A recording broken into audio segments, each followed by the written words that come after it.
Today, I'm going to show you how to make and can Christmas jam. It's delicious and it's really easy to make. It only takes 4 ingredients and the entire process takes less than an hour. Let's do it. Right here are your ingredients. You can screenshot this if you want to. Otherwise, I will have it listed down in the description below.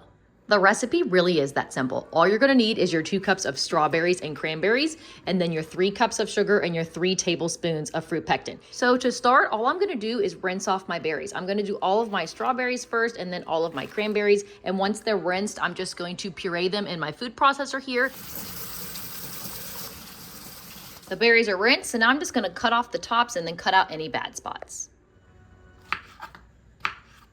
And then make sure that you use these strawberry tops that we're cutting off to make strawberry syrup. It's really good and it's really easy to make. I have a video about it on my YouTube channel. I'll link it down in the description below.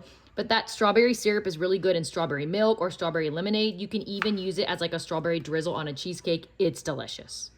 Okay, let's puree this and see how much we end up with. Ooh, it's full.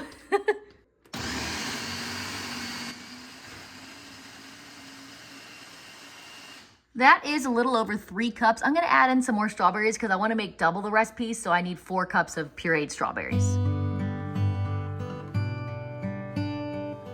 Okay, I got 4 cups, which is perfect. Now I'm gonna pour it into my big pot, and we'll do the same thing with the cranberries. Rinsing the cranberries. And you also wanna do a quick inspection and make sure there's no bad ones in here. There's usually like 2 or 3. Yep, like see this one right here, it's all shriveled up. Take any of those out.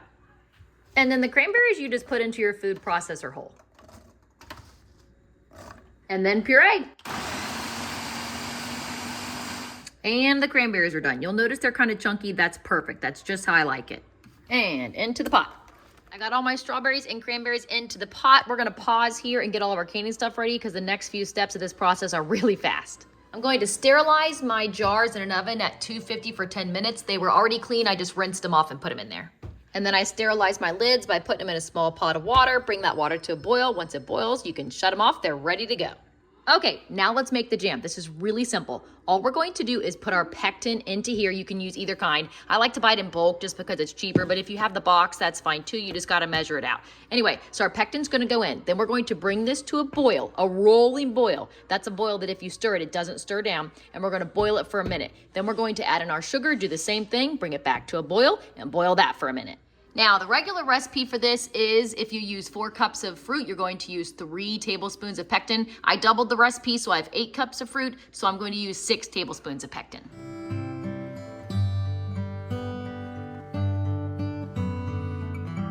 Now we're just gonna stir that pectin in really good while it comes to a boil. We are boiling good, so now I'm going to boil it for 1 minute while stirring constantly so it doesn't stick to the bottom. Now in goes my 6 cups of sugar because I'm doubling the recipe. If you're making the standard recipe, it's just 3 cups. Sugar's in, now let's give it a good mix.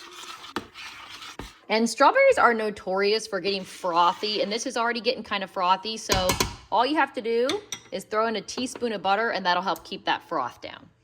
And we are back to another good boil, so now I'm just going to boil it for another minute while stirring constantly. And the 1 minute's up, so now I'm going to pull it off my burner. We're ready to fill our jars. And before I fill my jars, I'm gonna go ahead and fill my giant stock pot with water so that as soon as they are filled, I'm ready to water bath can. Okay, we're ready to fill our jars, and I just wanted to show you what the consistency is. It's kind of thin right now, but it will thicken up a lot as it cools and sets. So anyway, if it's your first time making this, do not be alarmed if you look at it and it's runny like this. Okay, let's fill these jars. We got all of our jars filled. Look at how beautiful this is before I put my lids on. Isn't that stunning? It's so bright, vibrant, and red. I love it. Also, my double batch made 14 half pints. And I love these. Aren't these so cute? These are the wide mouth half pints. If you've never seen them, they don't make these anymore. But I love these jars. They're so pretty. All right, let's put our lids and bands on.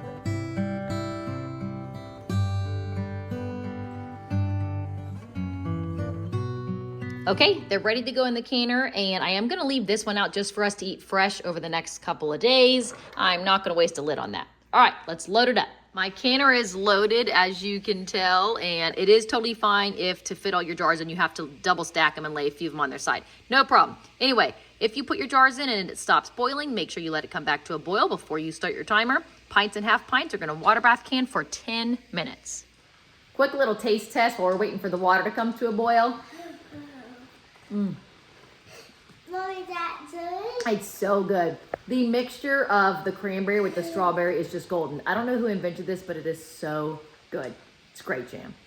And we are back to a boil, so now we're gonna set that timer for 10 minutes. All right, timer's up. Let's take them out. And that's it, it's done. Isn't that such a beautiful deep red color? That's one of the reasons why it makes such a good Christmas gift, because of the color, but also because it has the cranberries in it. This stuff is just delicious, and you can't buy anything like it in the store. Plus, even though it seems like it has a lot of sugar, it actually has way less sugar than any of the jams you could buy from the grocery store. And here it is after it has set. You can see how thick it is. It doesn't even fall out of the jar or move once I tip it upside down. Now let's do the scoop test. Oh my goodness, how perfect is that jam? As always, if you have any questions, let me know down in the comments below. Otherwise, happy homesteading, happy canning, and Merry Christmas.